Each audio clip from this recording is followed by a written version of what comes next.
Hello viewers, welcome to yet another exciting episode of the EduTech with Henry. When you see me, actually you know that we are here to share knowledge, not only to educate you but also to inform you about different ways in the education sector. As you may know that this show comprises of education, technology and innovations, and right up now, at Crested Crane, I've been joined by, I've always been looking forward ever since that time that we did the TV show together, and now that you've welcomed me, and this person who has just welcomed me here at Crested Crane is no other than Sharon David.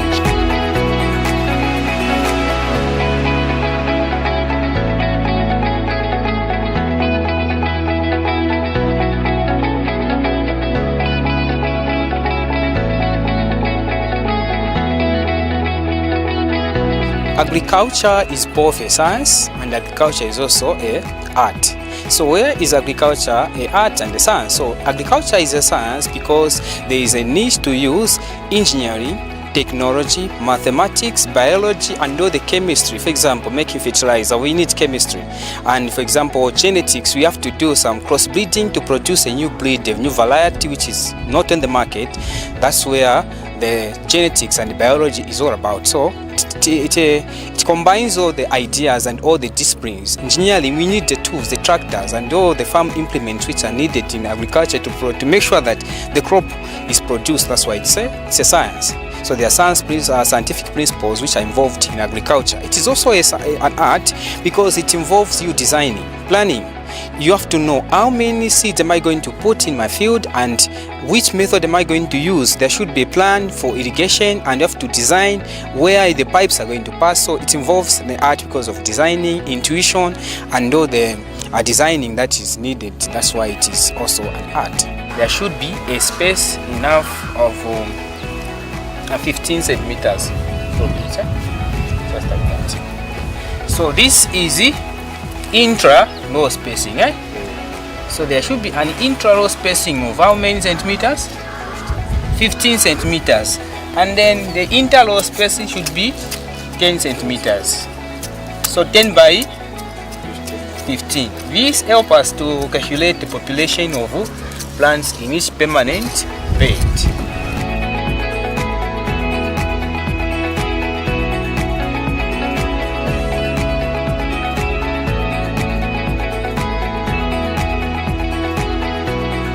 Alright, so behind me, as you can see, there are learners, and these learners are doing the transplanting. They are transplanting rape seeds from the nursery beds to their permanent beds. That's what they are doing.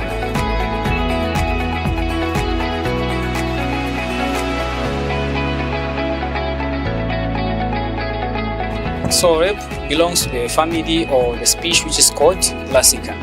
So its botanical name is called the Brassicas navus, meaning it's coming from the group of species which is called Brassica. So there are a lot of types of rapes, of which if I was to show you or tell you, some will even say, is this also a rape? For example, cabbage. Cabbage is a type of a rape. Broccoli is a type of a rape. Even Chinese, because they're all coming from the same family which is called the Brassicas. For Chinese, Brassicas chinensis, rape Brassicas navus, and then for cabbage, Brassicas capitata. So they are all coming from the same family. So what we have here is Brassicas navus, which is rape. Of course, there are also varieties of rape being developed. For example, there is the giant one which people normally call in society 5 years, the one which grows taller. But what we have is a normal Brassicas navus, which is just a normal rape vegetable. So about its growth, the first thing you have to do is preparing for the seed bed, which is called the nursery bed. So here at CCA we've decided to go for the sunken beds because of the climatic condition, especially in this October where there is not enough rainfall. Because the sunken beds are able to hold water when you apply, as compared to other beds which are able to lose water. So when you plant the seeds, they take 72 hours, which is 3 days for them to germinate. And then now to reach the time when they can be transplanted to their final permanent beds, they just have to take now about 14 days, which is 2 weeks for the roots to be fully developed, the stem to be strong enough.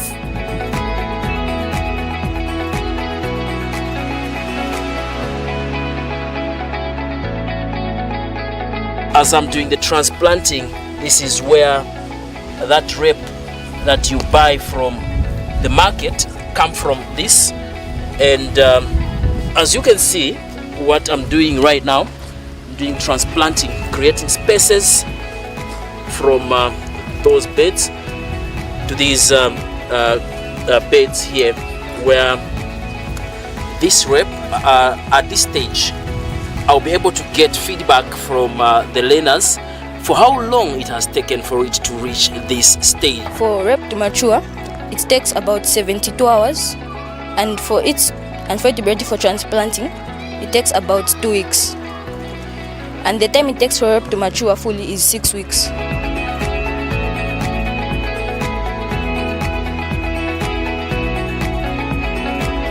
It honestly depends with what type of bed you have, number one. Number two, the weather conditions. For example, right now it's hot and the weather it's very hot, the weather, so you need to water almost daily. But with the beds that we have sunken beds, which means that they keep water. So because of their structure, they keep water underneath. So even if we water today and you don't water tomorrow, there'll still be a little bit of moisture, because we cannot afford to water them daily because of power outages that have been going on, as there have been power outages in Lusaka and in Zambia. Coming to the soil type, the soil requirement. So the best soil for rape is the loam soil, because loam soil contains both sand for aeration, because sand has got larger particles which will be useful for aeration and then for root development as well. And then there is also part of humus and part of prey which also enrich in nutrients, because humus contains organic matter before you even apply other things like manure. Humus is naturally contained with organic matters and the blood type. So the good soil, the soil for rape is the loam soil is the best rape. And for season, for rape, you can stand all the season, as long as there's good management. Good management practices makes rape to be grown all the season. Coming rain season, cold season, even in hot season, you can still grow rape. But the best is this time after the rains, because during the rain season, there's a lot of diseases which develop for these vegetables. Yes, but the best time is this time after the rain season. We can start growing rape. Alright, this is the matured rape, the vegetables actually which are very nutritious. This is the matured stage. Of course, the teacher will come and explain fully how long did it take for them to actually grow these vegetables, and what ingredients. When I talk about ingredients, I'm not talking about salad, onga, and whatsoever you put in relish. I'm talking about the nutrients. This is what I'm talking about here when I talk about the ingredients of vegetables for them to grow well. I'm talking about the nutrients. What kind of nutrients do they actually use here at Crested Crane? Without agricultural science, we are nothing as a nation. Of course, we know there are two types of nutrients. We have the artificial, the synthetic, and we have the organic. Looking at the outcomes of things and looking at the Zambia Bureau of Standard, organic is a way to go. So we don't use fertilizer. This synthetic compound, urea, we don't use. We decided to go for manure and compost. Compost is being prepared that side. We have the pit for compost, and we also have manure because we are doing mixed farming. There's poultry production this side and there's crop production the other side. So manure is what we are using, and compost. So why manure? Manure being organic, it has got the following nutrients which are very essential. In manure there is nitrogen. In manure there is phosphorus. In manure there is also potassium, which is NPK. And if you look at the bag of fertilizer, which is D compound, it's written NPK, which is phosphorus, potassium, and nitrogen. So if you can get NPK from manure, I don't even see the need for you to go and waste 1,000 to buy 1,000 and a lot of money to buy those synthetic fertilizer. So phosphorus is very useful, and nitrogen is very useful for chlorophyll and the leaf, because with rape your interest is a leaf. So nitrogen is there to make the leaf green, appear nice green, and then looking potassium is also good for the stem development, the stem, and for the vigorous of the plant to stand upright against even wind, it is able to withstand. So, and then there is a potassium. Potassium is also useful for root development. So this is manure is the best, because all those nutrients which you need even in a fertilizer, they are also there. And apart from that, manure don't give us any health complication. Looking at maybe the nutritional requirement of our soil, we've conducted the pH of our soil, because also pH matters for the soil. So the first thing also test for the pH. So we do testing in our laboratories. We test for the soil pH, and the soil pH for this school CCA, we have alkaline, that type of soil, because alkaline is best for the vegetables as compared to acidic soils. So we have done that, and our soil have proved to be our alkaline after the analysis of results from the laboratories. All right, these are the manures that tend to be used in that garden that we actually witnessed. Let's go organic and experience the good health that everyone is actually yearning to live. And this is why we are keeping chicken for now. We have started with broilers, and we have the future plans of starting now keeping the layers as well. The purpose of doing this is to get the benefit of manure. You know, the poultry droppings, they are the best manure which can be used, because we've decided to engage into the organic farming. Why? Because organic farming is the best. As we know, most of the synthetic fertilizers, they carry the GMOs, boosting, which is becoming now harmful to human health. So we've decided now so that we can be doing the poultry production using manure from here into the garden, so that we can have the organic manure, which is going to be healthy for our vegetables, so that learners, because the vegetables and the chicken that we are producing here is used in the kitchen for learners, because we have boarders here, and we also have day scholars who are eating from the kitchen, and they need to get organic things so that it becomes healthy, to avoid the health complications. So that's what I've decided. The other thing that I would like to talk about REP are the challenges, and one of the major challenges REP, we have pests. Pests are the major challenges, and one of the serious pests is an aphid. Those tiny insects, they are very dangerous, because they make the leaf to start carrying, folding, making it to lose its shape. You can't even sell it, because even the marketeers even can't be interested when it's attack. And you have the stem root.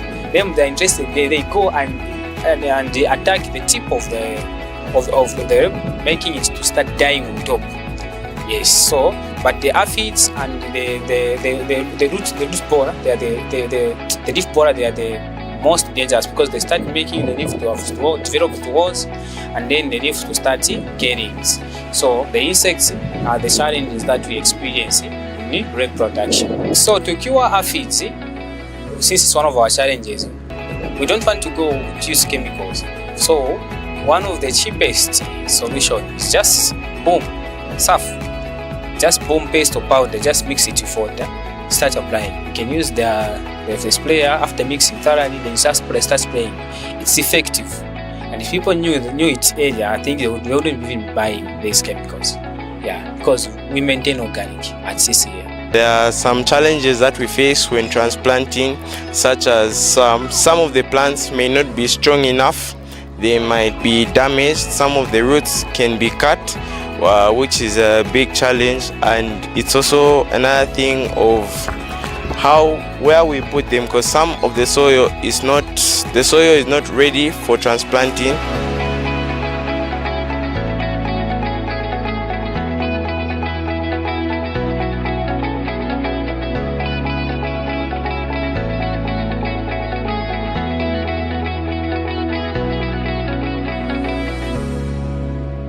Alright, our dear viewers, thank you very much for your time. Thank you for staying glued to Lumen TV channel 101. It has been me, your host, Henry Mudenda, of course, alongside the Crested Crane. Today I've learned a lot of things about rape. I hope you have learned as well. Join me next time on the next episode of the EduTech with Henry. It's bye for now.